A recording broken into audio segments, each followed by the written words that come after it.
Assalamualaikum warahmatullahi wabarakatuh.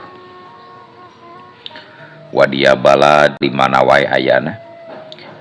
Alhamdulillah wa syukru ala ni'amillah. Kalawan diwuwuh ku qabul anu maha agung, dibarengan ku pangijabah anu maha kawasa.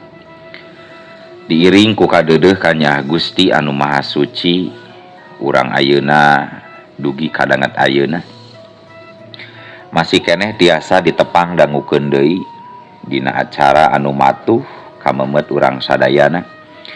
Nyatana dina pagelaran dongeng Sunda cecer carita gara-gara munjung. Ayeuna kantun bagean anu ka 3 nanya pamiarsa. Ieu dongeng mangrupikeun buah karyana Kang Rudiansah ti Palihan Garut. Kangge Kang Rudiansah ngahaturkeun reunuhun laksaketi kabingahan, rehna parantos ngintunkeun naskah sakaligus ngawidian mamang kangge medar ieu dongeng dina channel ATE official ieu. Atuh sumangga kanu teu acan subscribe geura subscribe heula. Ngarah langkung pogot sareng langkung semangat deui kasih mamangna dina enggoning medar ieu dongengna. Nging hilap di like di komennya anu saseueur-seueurna. Lainna naon? Mamang mas sok bingah kitunya. Upami maosan komentar-komentar ti para wargi sadayana teh.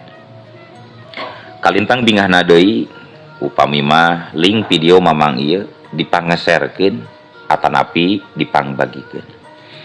Atuh ngarateu nyangkolong tingkana waktos sumangga ayeuna mah urang lajengkeun deui dongeng gara-gara munjung bagean anu ka 3. Kumaha salajengna? Sor cikopina, betot simutna, pagan heula tali kolorna, bisi morosot, merezel, morozol, uzel-uzelan di tengah jalan. Tumpak dung-dung des.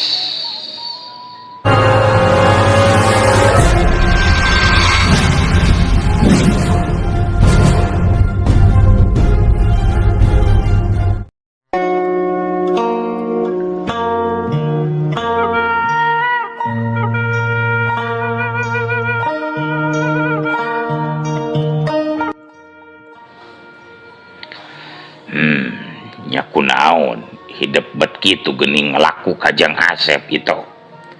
Salah Jang Asep naon? Make diheureuyan terus digelutan sagarupa.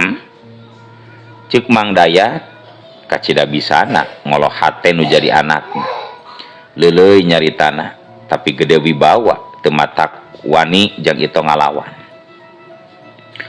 Oh, resep Pak, itu teh ka Jang Asep. Mun teu diheureuyan sok lebar Pak.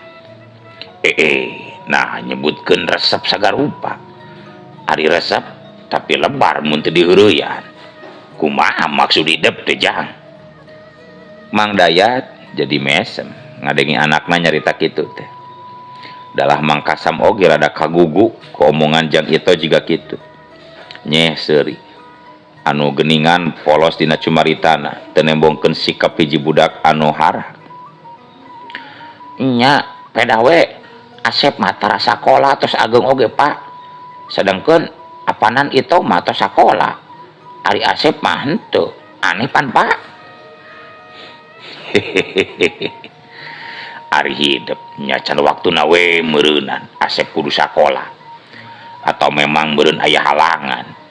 Anu tangtuna wae jeung Asep oge sabenerna mah hayangeun sakola kawas hidup. Matak hidup tuh kudu aneh cek bapa mah Jang. Oh, kitunya eta teh Pak.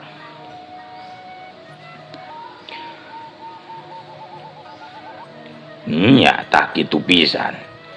Jeung ayeuna bapa peupeujeuh ieu ka hidup omah atawa rek ngingetan ieu sangkan ulah sakali-kali deui ujang kitu petanya ka batur.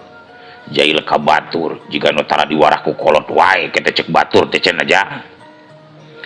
Mang Kasam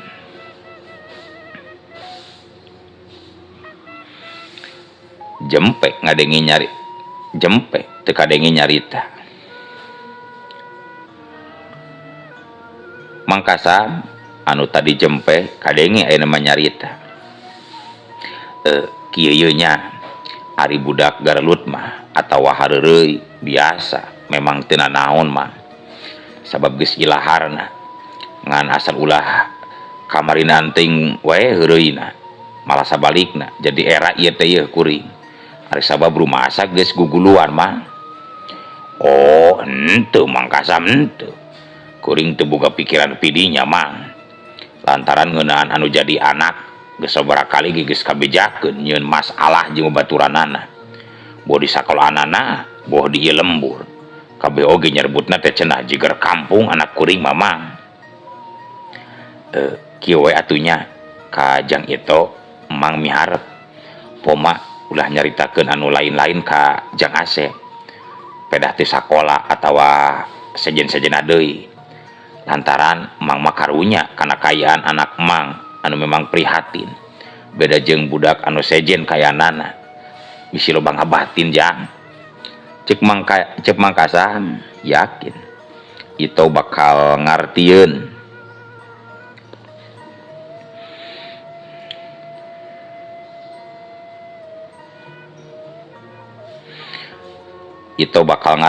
karena ceritaan manehna harita itu lawa-lawe juga anu arek ceurik manehna oge boga perasaan rumasa salah jeung aya kasieun Jang itu terus dipatahan sagarupana kuno jadi bapana disaksian ku Mangkasam anu tetela wijaksana dina sikep ngadidik anakna teh teu dapon amarahan sanggeus ngarasa cukup mapantahan anakna Mang Dayat terus neruskeun deui obrolanana jeung Mangkasam anu sabenerna mah duanana teh akrab ti baheulana keneh mula dina kayaan keur kitu torojol biinah pamajikan Mangkasam nerojol anu memang boga niat rek nyusulan Mangkasam harita karek ngurunyung datang bari uluk salam sarta nanyakeun salakina bari ngajanteng dina teras imah Bimaya surti gancang muruk kalawang panto ngabagiakeun anu anyar datang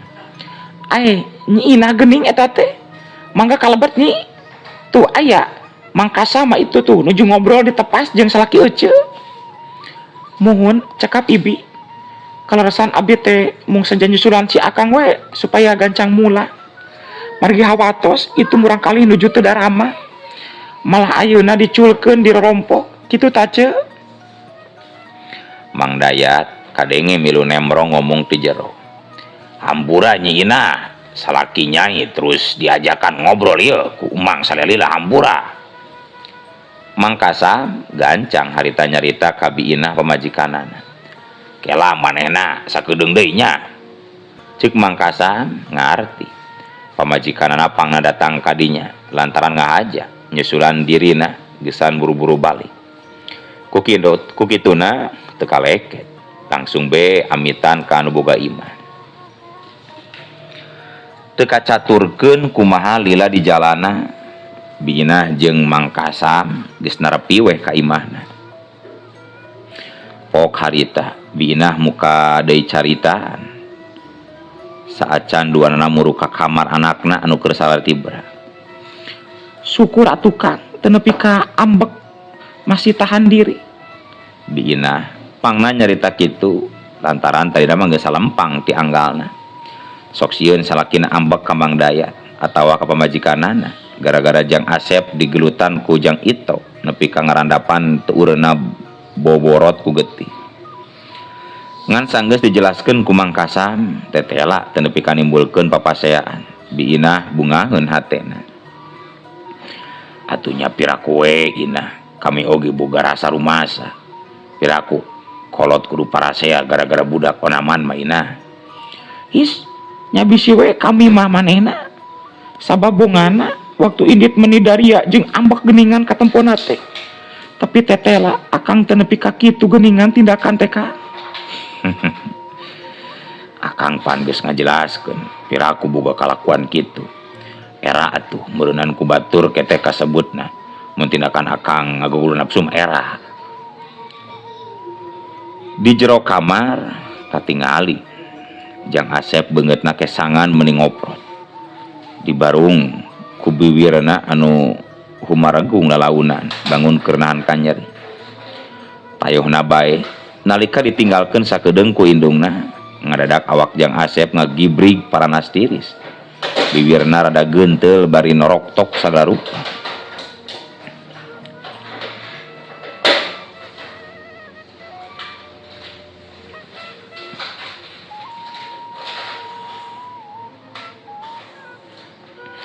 Mang Kasam jeung biina kaget nalika ningali anakna duanana jadi galeri.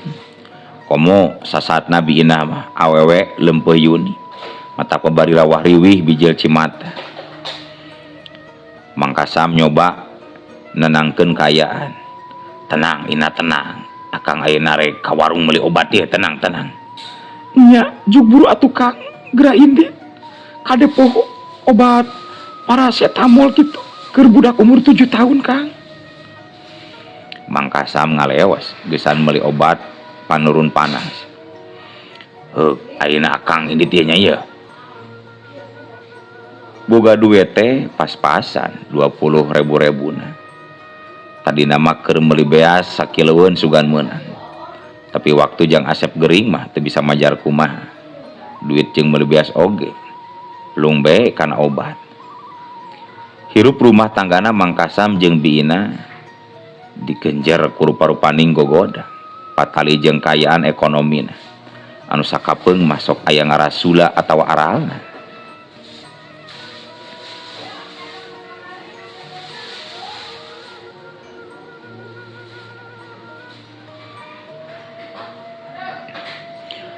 Jang Asep jeung Nyerika gelering palila-lila hampir aya kana 3 mingguna tacan keneh we cager. Duit beak tacan gajihan. Nungguan salapan poe deui kana waktuna sabulan gajihan. Eta oge bari leutik sabulanna teh ngan ukur 300.000. Di manaeun ti cukup. Sabab disampakeun ku hutang bari teu punah-punah. Hutangna teh ka adina teh 25 liter beas jeung duit 2 juta. Oge ka warung urut ngajukan segala keperluan sapopoe. Mang Kasam jeung biina ukur boga modal kawani mawa budak duanana ka puskesmas anu jarakna memang rada anggang ti Pelemburan. Naik beca ongkosna 7.000 duaan. Ku pihak puskesmas ditanya boga kartu BPJS atawa henteu. Jawabanana henteu. Sedengkeun biayana teh keukeuh kudu aya duit 150.000. Mahal pikeun ukuran Mang Kasam katut biina mah. Sedangkeun biaya wayahna kudu aya harita lantaran budak geus dipariksa sakumaha mistina. Biina taya dipilihan. Iwati kudu ngadatangan adina deui geusan minang saraya nginjem duit. Geus teu mikirkeun deui ka era. Tapi Mang Kasam salempangeun sok inggis biina pinanggih jeung kanyeri hate. Lantaran geus apaleun adat adi pamajikanana memang matak pikanyerieun mun nyarita teh. Ngan ku sabab biina geus gilig pikirna teh jadi we teu sieun deui bakal kumaha engkena. Anu penting geus nyobaan sarta narekahan nyar biaya jeung ngubaran anakna. Dipegatan oge ku Mang Kasam kajeun. Caturkeun di tempat sejen Nyi Euis adina biina keur guntreng ngobrol jeung salakina di tepas imah anu katelahna Jang Engkos. Nyi Euis jeung Jang Engkos kawilang ngarora keneh nilik kana rupa jeung kayaanna mah. Nyi Euis kadenge anu harita keur cumarita. Akang kumaha nya? Lanceuk abdi teh pipikiranana. Hutang geus mang tahun-tahun acan keneh wae mayar ngalunasan. Euis mah meuni geus jengkel mikiranna oge Kang. Paparahna mah hayang terus we nginjeuman ari mayar hararese. Jang Kos unggeuh tur ngabenerkeun kana caritaan pamajikanana bari terus nyarita. Bener pisan. Akang oge bingung puguh. Kudu kumaha nyang hareupan jalma model kitu atuh Nyai. Peperieun mah batur anu hararese mayar hutang teh. Cik atuh dulur-dulur mah kudu ngarti kana kayaan urang teh nya. Nya kahayang mah kitu ngalarti dulur batur oge. Lain ngeunah nginjemna wungkul mayar mumu. Jang Kos tembong ngahuleng sakedeung terus nyarita deui. Tah naon matakna urang ayeuna ayakeun naon bungana keur satiap anu nginjem duit ka urang pan kenna teh ngeunah ka urang nyai duit ngalir ti mana-mana tina bungana ongko tina nu mayar hutang pokona ongko bener teh nyai nyeis tembong ayeuna mah nu ngahulang teu dilatos nyarita deui tapi na ari akang bakal daek gitu jadi tukang renten kah cek nyeis nah make jeung teu daek sagarupa atuh usaha mah naon we asal jelas penghasilanana bari mun cekir bener teh nyi tempas jangkos bari seuri nya tapi dosa jeung haram cenah Kang jadi tukang renten teh ulah ah neangan deui we cara sejen anu leuwih babarika dawuh deui cara atuh batur ngarinjem bari mayar hese batian ja bade mending kene injemkeun bari jadi anakan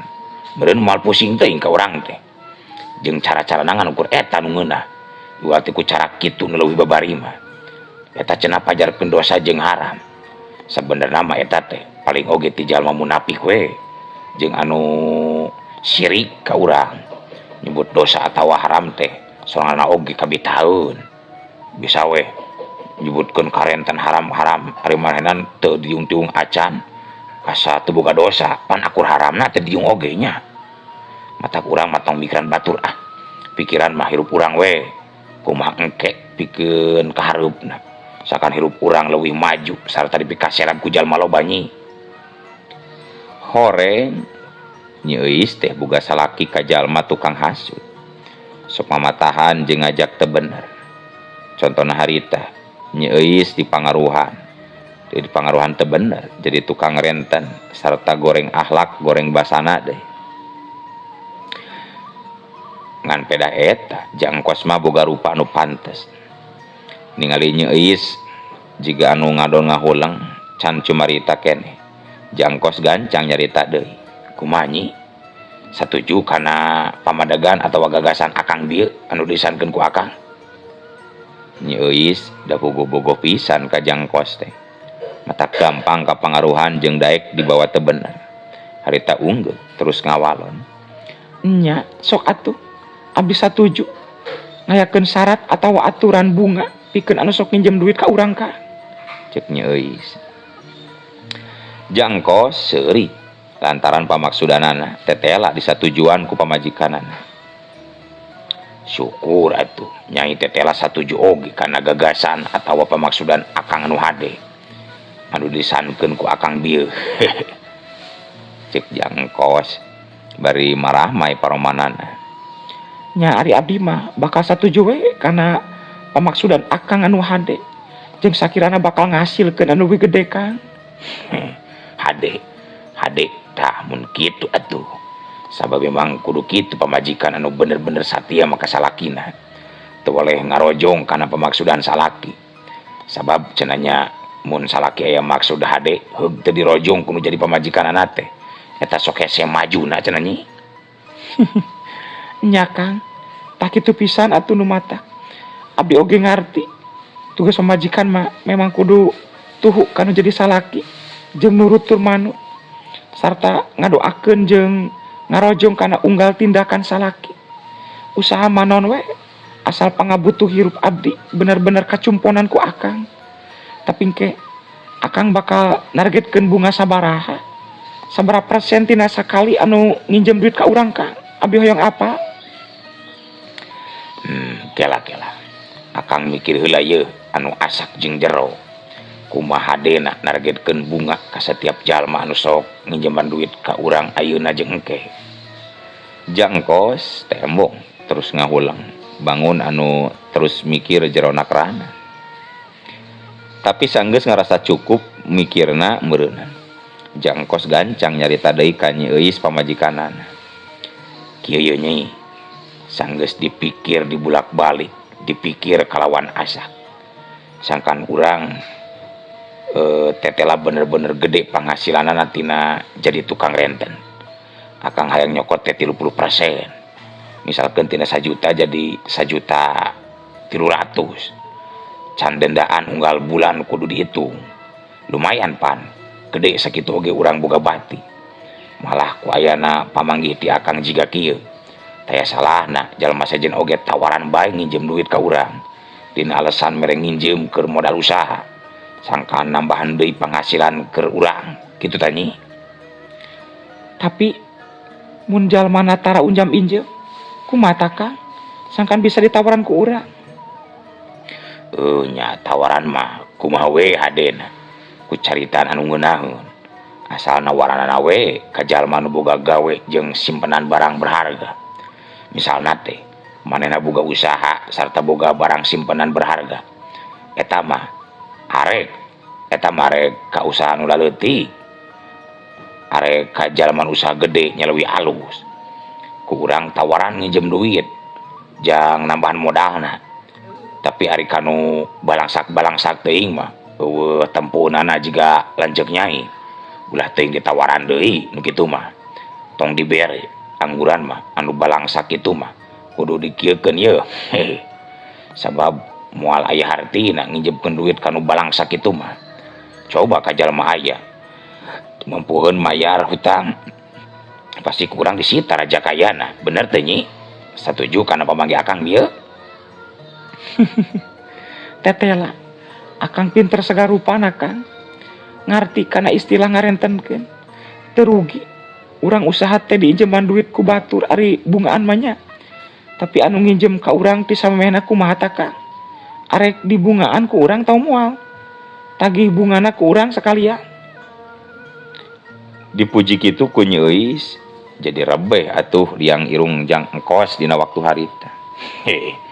Nyari cek akang mah leuwih hade kitu nyai unggal anu nginjem duit ka urang ti samena gancang we pen tabungan sarta bejaan aturan nginjem duit ka urang teh miti ayeuna mah jeung saterusna kudu aya bungaan teu meunang henteu lamun gagal bayar wayahna kitu imah atawa kebonna dijabal ku urang.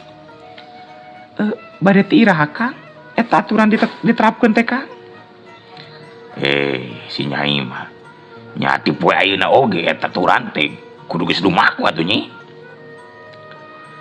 Dina kayaan duanana keur anteng ngarobrol kitu rantang-rantang aya nu datang asup kaburuan imah.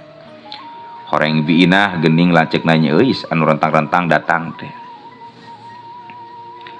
Nyi Euis jeung Jang Engkos silih teuteub kadatangan biinah kadinya. Sabenerna mah duanana miharep teu miharep. Miharepna sugan we atuh biinah teh pangadatang kadinya memang arek mayar hutang. Lain sabalikna arek nginjem deui. Jang Engkos gancang mere isyarat ka Nyi Euis kureretna. Nyi Euis surti. Gancang muka panto imah ngabagiakeun lanceukna anu anyar datang. Bage ace sok kalebet ceuk. Nyi Euis nitah biinah sangkan asup ka jero. Biinah teu kaleket gancang asup ka jero imah. Imahna Nyi Euis anu kawilang pang alusna di eta lembur. Imah gedong sigrong eusina ge kumplit parabotan aralus. Ge harita tiluanana terus dariuk dina kursi masing-masing. Biinah kadenge cumarita. Kumaha calager dia nyai ujang? Cek biinah langsung nanya ka kana kayaan. Nyi Euis katut Jang Engkos meh bareng harita ngajarawab. Kabeneran abi sehat ceuk? Sarua kuring oge ceuk teu kurang nanaon ye. Duaan sarehat. Alhamdulillah. Syukur atuh ari sarehatna. Beperieun diteun ece budak duana ngandon galering ripu. Hah? Galering ripu? Galering naon ceuk barudak? Nyi Euis jeung Jang Engkos ari dina paroman mah jiga nu heueuh kaget. Tapi hatena masing-masing geus sreg beh. Biinah pangadatang kadinya memang aya maksud anu sejen. Budak ece teh gering panas nyai. Geus hampir sabulan nya eta. Awet geringna teh deui teu cager-cager. Cek biinah rada humandeuar sorana lantaran langsa. Baru kutan teh kitu. Barudak gering panas jeung hampir sabulan teu cager-cagernya. Nah ku ece teh diubaran kitu ceuk. Teu dipariksa ka dokter. Cek Nyi Euis deui bari neuteub antep kanu jadi lanceukna. Ditanya kitu ku Nyi Euis, biinah jadi heurin letah. Era ngejawabna, malah arek nginjem duit oge. Tungtungna teh jadi hesepok. Komo deui ningali budi adina, ayeuna bangun anu kurang simpati karena kedatangan manehna harita. Jejeuhan ka nyuguhan, jajauhaneun ka nyuguhan mah teu nawaran cai-cai acan. Biina nyereset perih hatena. Nalangsa ka bina-bina, ras mikiran nasib diri kadar awak. Antuk nama segrup, biina ceurik ka nyerian, teu bisa nahan piceurikeun. Jangkos jeung Nyeuis silih teuteup. Hatena mah duanana oge ngarasa cuak jeung sebal nempo biina ngadon ceurik ngumbar kasedih teh di imahna. Boro-boro aya rasa kakarunya atawa watir. Tamat teuing taya perhatian, Nyeuis kadenge nyarita. Keun we atuh ce, cing sabar we. Ari nya mah kitu. Budak duanana singgara calager. Yeuh, abdi kerido. Nya kerido ka ece. Pek ieu pake duit tah 30.000 jeung berobat budak ce. Tapi omat tong mental leuwihnya. Komo niat erek anjeun nginjem deui mah. Ku abdi moal dibere ce. Ceuk Nyeuis bari ngasongkeun duit 30.000 ka biinah lanceukna. Tapi sabenerna mah lain mata atoh diasongan duit ku Nyeuis teh. Kalakah nambahan nalangsa pikeun biina. Nyeuis anu memang geus teu aneh deui ku biina, pangna datang ka dinya. Pasti arek barang injem, langsung bae mere tanda moal arek pinjemkeun deui duit. Sarta akhirna mah biina ngan ukur bati ngageri hatena. Nalangsa taya papadana. Asa dihinakeun diberi duit 30.000 bari jeung diembel-embelan kitu mah. Tapi lain asa dihinakeun ku jumlah pamerena peda saeutik. Tapi alatan ku bahasana we anu teu merenah kadengena ku biina. Ngarahuh biina dina waktu harita bari nampanan duit ti Nyeuis. Nuhun euis. Kusaki oge ece kacidangan nuhunkeunana pisan. Katarima tur disuhun dina luhur mun-bunan euis. Cek biina. Ari ngadenge lanceukna nyarita kitu mah rada tegenah hatena Nyeuis. Terus ngarer ka salakina. Anu derer surti gancang harita nyarita ditujukeun ka biina. Ece, saacana kuring rek nyarita tandas ka ece. Yen dina waktu ayeuna setiap jalma nu nginjem duit ka kuring, arek dulur atawa batur, bayana we bakal dibungakeun. Dina jumlahna 30%-nya. Malah nu saacana oge wayahna we bakal sarua di bungaan. Contohna ayeuna ece boga keneh hutang ka kuring gedena 2 juta. Wayahna jadi aya bungaan 300.000 nya tina 1 jutana. Berarti mun 2 juta ece kudu ngalunasan heula bungana 600.000 kitu tah je. Waktu ngadenge caritaan ti Jang Engkos anu tandas model kitu. Atuh puguh we asa ngadenge gelap tengah poe ereng-erengan. Ngabeledag kana ceulik, parat kana dada karasana munggu eunah. Getih ngaheab peting sariak. Sirah asa ngubeng lantaran lieur, tetempuan asa ranyai kararoneng. Sarta karasa dina hatena nyeri nyanyautan. Euis, Jangkos. Piraku kalancek wani ngomong kitu. Jeung deui ieu eta teh dosa kitu peta teh. Ngarentenkeun hutang. Ece kuring teh usaha lain maling. Nah bet ngomong-ngomong dosa sagarupa ce. Ari eta ece teu ditiung teu dosa kitu. Jangkos ngadon nempas bari malikeun. Nyeuis nembrong ngomong mihak kanu jadi salakina. Ece, da ece mah moal ngarti naon-naon atuh. Naon ari tukang renten. Hirup nangan ukur mikiran kasieun. Mikiran dosa bari teu ngarti naon ari ngaran dosa. Mata kitu geuning nepi ka ayeuna oge. Hirup ece mah tetep sangsara, dabongan ngagugulung wae dosa. Biina sabenerna mah wani mun sekudu pasea jeung nu jadi adi. Puguh geus nafsu lantaran teu satuju kana sikap adina anu sarakah ngudag dunya teh. Ngakesak ka jalma leutik, malah dipuntangan tulung ku dulur wae oge hese, ngadon ngomong teu pararugu. Tapi biina bisa keneh nahan diri, teu nepi ka bedah amarahna. Antukna dirina ngelehan. Ku ece diusahakeun pisan euis. Bulan ayeuna suga hutang bisa lunas jeung bunga-bungananya. Tapi pan ece oge teu bukana naon. Harta iwal ti taneuh jeung imah Jadi abdi moal waka percaya kana omongan ece ayeuna ce. Nya asa ngunyel jeung nyentug eta caritaan adina teh. Bina ukur bisa narik napas panjang. Meper amarahna ku ngucap istighbar. Jeung sanajan caritaan nya eis teh bener-bener nyentug karasana kana angen. Tapi dipikir deui memang heueuh. Naon? Gedorkeuneun pamuhalan dina bisa ngalunasan hutang gampang-gampang. Ku kituna gancang Bina nyarita.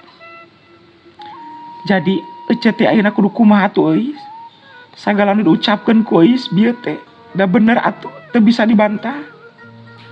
Kieu ye ce, pan ece teh boga salaki, piraku carekna teu mampu teh, teu mampu wae. Keur naon hayang rumah tangga ari kitu kabecusna mah. Hayo we adi deui anu diperkesal diinjeumana duit ya ce. Nya eus ngabitukeun kakesal hate ku caritaan-caritaan anu suga. Tapi pan ece manginjeum lain menta eus. Bina nembang. Nya memang bener ece teh nginjem ka kuring, nginjem duit lain menta. Ngan teu puguh aturan jeung katang tuanana. Arek mayar moalna pan teu puguh. Geus hampir 2 tahun rujuk tagih can kabayar, can beas, can kalunasan. Nya eus ngadon nyerang caritanana. Anggar teu robah-robah. Teu waleh camplak kanu jadi lanceuk anu nganijijina teh.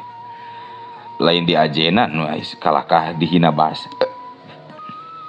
Jang engkos mah geus pangeulana indit karohangan tukang lantaran rombeng celina kuno adu carita. Bina kapaksa ngelehan deui bae sabab rumasa aya di pihak anu lemah kayaan. Tapi lain harti Bina teu wani ngalawan ku kasar dina caritaan. Tapi justru bakating kumindeng teuing pasea jeung adi. Ngajadikeun bosen jeung era ku tetangga anu sok rajin misahkeun. Hampura ece eus. Bener meureunan. Salaki ece teh teu boga hojah. Sabab lain sakali 2 kali ece nyarita ka salaki. Tapi manehna keukeuh can bisa nyanggupan. Keun nya sakali deui ece arek nyarita. Sugan si akang aya jalan kaluarna. Tina ieu masalah bisa mer hutang ka maneh. Geus kitu mah Bina gancang balik ninggalkeun imah adina. Tapi anu dituju teh lain imahna sorangan, tapi murut tempat barudak dirawat. Tapi nalika keur antang-antang leumpang, nah atuh ari ujug-ujug. Uluh. Waktosna kabujeng seep wadia balat keun atunya. Ieu dongeng teh urang cekapkeun heula we dugi ka dieu. Insyaallah enjing pageto baris dilajengkeun deui. Atuh ku kitu ku kieuna mamang saja amit mungkur, amit mundur ti payunan para wargi sadayana. Hayu ah. Assalamualaikum warahmatullahi wabarakatuh.